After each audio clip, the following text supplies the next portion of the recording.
Hi guys, ఈరోజు నా స్టైల్లో పానీపూరిని ఇంట్లోనే ఎలా తయారు చేసుకోవాలో చూపించేస్తాను. చాలా బాగుంటుందండి. చాలామంది పిల్లల నుంచి పెద్దల వరకు ఇష్టంగా తినేస్తారు కదా, పిన్ టు పిన్. వాటర్ నుంచి పానీపూరి కర్రీ వరకు కూడా ఇంట్లోనే ఎలా తయారు చేసుకోవాలో చూద్దాం రండి. ఫస్ట్ బఠానీలను అయితే ఒక 5-6 గంటల పాటు నానబెట్టండి. ఇవి వైట్ బఠానీ అని బయట దొరుకుతాయి. ఆ బఠానీని 5-6 గంటలు నానబెట్టిన తర్వాత కుక్కర్లో పెట్టి 4-5 విజిల్స్ రానివ్వండి. కొద్దిగా వాటర్ వేయండి. 4-5 విజిల్స్ వచ్చాయనుకోండి, మెత్తగా ఉడికిపోతాయి బఠానీ అనేది. నానబెట్టకుండా వేశారనుకోండి, బఠానీ కాస్త గట్టిగా ఉంటుంది, త్వరగా మ్యాష్ అవ్వదనమాట. సో అందుకని నానబెట్టి చక్కగా ఉడికించుకోండి. ఒక 4-5 విజిల్స్ అయితే కంపల్సరీగా అయితే రావాలన్నమాట. 4-5 విజిల్స్ వచ్చిన తర్వాత, విజిల్ అంతా పోయిన తర్వాత చూపిస్తున్నాను చూడండి. బఠానీ అనేది పర్ఫెక్ట్గా అయితే ఉడికిపోయింది. ఇలా అంటే చక్కగా మెదుగుతుంది. సో ఈ బఠానీని తీసి పక్కన పెట్టేసేయండి. ఇప్పుడు వాటర్ ఎలా తయారు చేసుకోవాలో చూద్దాం రండి. మిక్సీ జార్ తీసుకొని దాంట్లోనే ఒక గుప్పెడు కొత్తిమీరను వేసుకోండి, గుప్పెడు పుదీనాను వేసుకోండి. ఘాటుకు తగ్గట్టుగా ఒక 2-3 పచ్చిమిర్చి ముక్కల్ని వేసుకోండి. 2 ఇంచుల వరకు అల్లం వేసుకోండి. ఆ తర్వాత కొంచెం చింతపండుని, ఒక చిన్న నిమ్మకాయ సైజ్ అంత చింతపండుని వేసుకోండి. కొద్దిగా సాల్ట్ని వేసుకోండి. ఒక టేబుల్ స్పూన్ వరకు జీలకర్రని కూడా వేసుకోండి. జీలకర్ర అస్సలు స్కిప్ చేయకండి, టేస్ట్ చాలా బాగుంటుంది. జీలకర్ర పొడి ఉంటే 1/2 టేబుల్ స్పూన్ వరకు వేసుకున్నా పర్వాలేదు. మెత్తగా ఎంత వీలైతే అంత మెత్తగా గ్రైండ్ చేసుకోవాలన్నమాట. ఇలా గ్రైండ్ చేసుకున్న దాంట్లోని కొద్దిగా వాటర్ పోసి మళ్ళీ ఒకసారి గ్రైండ్ చేసి ఈ వాటర్ని ఫిల్టర్ చేసుకోండి. ఏదైనా జాలి గంటలో నుంచి చక్కగా దించుకుంటే ఈ తుక్కు అనేది రాకుండా, ఈ వేస్ట్ అనేది రాకుండా ఉంటుందన్నమాట. చూపిస్తాను చూడండి. నేను ఈ విధంగా ఈ ఆకులు, ఈ పసర ఇదంతా ఉంది కదా, ఇదంతా రాకుండా ఉంటుంది. ఇలా స్ట్రెయిన్ చేసుకున్న వాటర్ ఉంది కదా, ఇప్పుడు దీంట్లోని మంచి టేస్ట్ కోసం చాట్ మసాలాని ఒక 2 పించుల వరకు వేసుకోండి. చాట్ మసాలా టేస్ట్ అనేది చాలా బాగుంటుంది. అసలు వేసామా లేదా అన్నట్టు మాత్రం ఉండాలి. చాట్ మసాలా టేస్ట్ చాలా బాగుంటుంది. టేస్ట్ని బ్యాలెన్స్ చేసుకోవాలి కాబట్టి ఒక 2 టేబుల్ స్పూన్ల వరకు పంచదార వేసుకోండి. పంచదార వేసేసుకొని ఒకసారి బాగా పంచదార కలిసేలాగా కలుపుకొని ఒకసారి టేస్ట్ చూడండి. మనకి ఉప్పు, కారం అన్నీ సరిపోయాయా, టేస్ట్ పులుపు అంతా బాగా పట్టిందా లేదా అనేది చూసి పక్కన పెట్టండి. ఇప్పుడు వాటర్ రెడీ అయిపోయింది.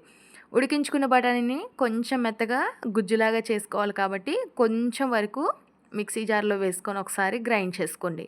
ఇలా గ్రైండ్ చేసుకొని బఠానీని పక్కన పెట్టేసుకోండి. ఇప్పుడు స్టవ్ ఆన్ చేసి ఈ కర్రీకి ప్రిపరేషన్ చూసేద్దాం రండి. స్టవ్ ఆన్ చేసి కడాయి పెట్టేసుకొని, ఎక్కువ ఆయిల్ వద్దు, ఒక 2 టేబుల్ స్పూన్ల వరకు ఆయిల్ వేసుకోండి. ఆయిల్ కాస్త హీట్ అయిన తర్వాత కొన్ని ఉల్లిపాయ ముక్కలు, ఒక మీడియం సైజు బాగా పండిన టమాటో ఉంటుంది కదా, ఆ టమాటోని వేసేసుకోవాలి.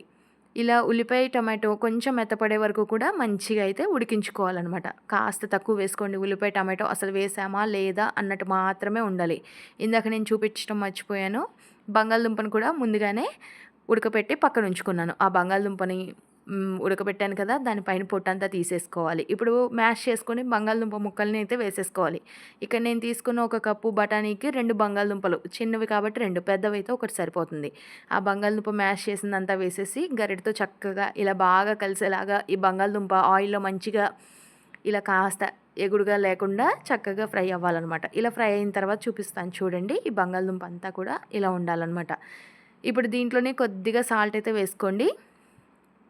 అంటే మనం ఇప్పుడు దీన్ని టేస్ట్ సరిపడట్టు మళ్ళీ తర్వాత వేసుకుందాము. ఒక టేబుల్ స్పూన్ సాల్ట్ వేసుకొని ఒకసారి బాగా కలిపేసి గ్రైండ్ చేసి కొంచెం ఉత్తిగా కలుపుకున్నాం అనమాట. బఠానీ కాస్త కచ్చబద్దగా ఆ బఠానీ పేస్ట్ మొత్తాన్ని కూడా వేసేసుకోవాలి. ఇప్పుడు ఈ బఠానీ పేస్ట్ మొత్తాన్ని వేసేసి ఇక్కడ 1 లీటర్ వరకు వాటర్ పడతాయన్నమాట. ఈ 1 లీటర్ వాటర్ కూడా వేసేసుకోవాలన్నమాట. వాటర్ వేసేసి బఠానీని బాగా ఉడికించుకోవాలి ఈ కర్రీని. ఇక్కడ ఆలు వేయకపోయినా పర్వాలేదు కానీ బఠానీ అనేది కంపల్సరీగా ఉండాలి. కొంతమంది ఈ ఆలు స్టఫింగ్ ఒక్కటే పెట్టుకుంటారు, బఠానీ వేయకుండా ఉత్తి బఠానీని, శనగలు అట్లా మంచి శనగలు ఉంటాయి కదా, ఆ శనగలు ఆ కర్రీని ఇలా కర్రీ కూడా చేయకుండా ఉత్తి ఉడకబెట్టిన దాంట్లో కలిపేసి పెట్టుకుంటారు. అలా కాకుండా ఈ విధంగా చేసుకుంటే కర్రీ అనేది టేస్ట్ చాలా బాగుంటుంది. ఇక్కడ కూరకారం ఉంటుంది కదా, దాన్ని 1.5 టేబుల్ స్పూన్ వరకు వేసుకోండి. వేసుకున్న తర్వాత ఇలా బాగా ఒకసారి కలిపేసుకోండి. ఒక మంచి కలర్ అయితే వస్తుంది కూరకారం వేసిన తర్వాత. చూస్తున్నారు కదా, ఈ విధంగా అంతా బాగా కలిసేలాగా కలుపుకున్న తర్వాత ఒక మంచి టేస్ట్ రావాలి కాబట్టి ఇక్కడ మసాలాలు అయితే యాడ్ చేస్తున్నానండి. ధనియాలు, జీలకర్ర పొడిని, గరం మసాలాని అన్నిటిని అయితే వేసుకోవాలన్నమాట. కొంచెం మిరియాల పొడిని, ఇప్పుడు నేను వేసింది అయితే ఆమ్చూర్ పౌడర్ అండి. పులుపు అనేది రావాలి కాబట్టి కొంచెం ఆమ్చూర్ పౌడర్ని 1 టేబుల్ స్పూన్ వేసుకోండి. టేస్ట్ చాలా బాగుంటుంది. ఇవన్నీ కూడా మసాలాలు వేసుకొని ఒకసారి బాగా కలిపేసుకోవాలి. చికెన్ మసాలా పొడిని కూడా 1 టేబుల్ స్పూన్ వరకు వేసుకోండి. ఈ మసాలాలు వేసిన క్లిప్ అనేది మిస్ అయింది నా దగ్గర. ఈ మసాలాలు అన్నీ వేసుకొని ఒకసారి బాగా కలిపేసుకోండి. ఇంకంతే. ఇది కాస్త ఇలా లూజ్గా ఉంది కదా, కొంచెం దగ్గర పడే వరకు ఉడికించుకొని కొంచెం కొత్తిమీర ఆకులు వేసుకోండి. ఫ్లేవర్ చాలా బాగుంటుంది.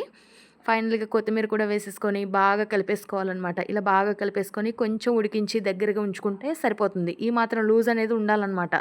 ఇంకా కర్రీ అయితే అయిపోయింది. దీన్ని తీసి పక్కన పెట్టుకుందాం. టేస్ట్ చూసి పక్కన పెట్టండి. ఇప్పుడు మళ్ళీ స్టవ్ మీద వేరే ఒక కడాయి పెట్టి పానీపూరి చిప్స్‌ని అయితే వేయించుకోవాలి కాబట్టి డీప్ ఫ్రైకి సరిపడా ఆయిల్ వేసుకోవాలి. ఈ ఆయిల్ బాగా హీట్ అయిపోయిన తర్వాత ఇవి పానీపూరి చిప్స్ అండి. బయట రెడీమేడ్ షాప్స్‌లో బాగా దొరుకుతాయి మనకి. ఆ చిప్స్‌ని బాగా హీట్ అయిపోయిన తర్వాత వేసుకోవాలి. ఆయిల్‌లో వేస్తే చక్కగా ఇలా పొంగుతాయన్నమాట. మామూలుగా మనం అప్పడాలు, వడియాలు వేయించినట్టే వేయించుకోవాలి. ఇలా పొంగిన పానీపూరి చిప్స్‌ని ఇలా మొత్తం బయటికి తీసేసుకోవాలన్నమాట. ఈ విధంగా ఒక వాయి తర్వాత ఒక వాయి 4, 5 చిప్స్ వేసుకోండి. ఎందుకంటే ఇవి ఉబ్బి చక్కగా పొంగుతాయి కాబట్టి తీసుకోవడానికి వీలుగా ఉండదు. ఆయిల్ అనేది బాగా హీట్ ఉండాలి. చిప్స్ వేయటం, తీయటం అన్నట్టే ఉండాలి. ఇలా వేయించుకోవాలన్నమాట. చిప్స్ అన్నిటిని కూడా మాడిపోకుండా అసలు ఒక్కటి కూడా ఫెయిల్యూర్ అవ్వదండి. చక్కగా వేగిపోతాయి. ఇలా వేయించుకొని అన్నిటిని కూడా తీసి వేరొక బౌల్‌లో పెట్టుకోవాలి. ఇటు సైడ్ అయితే ఉల్లిపాయని సన్న ముక్కల్లాగా తరుక్కోవాలన్నమాట. మనకు అచ్చం పానీపూరి బండి దగ్గర టేస్ట్ రావాలి అంటే ఉల్లిపాయ ముక్కలు లేనిది అవ్వదు కదా!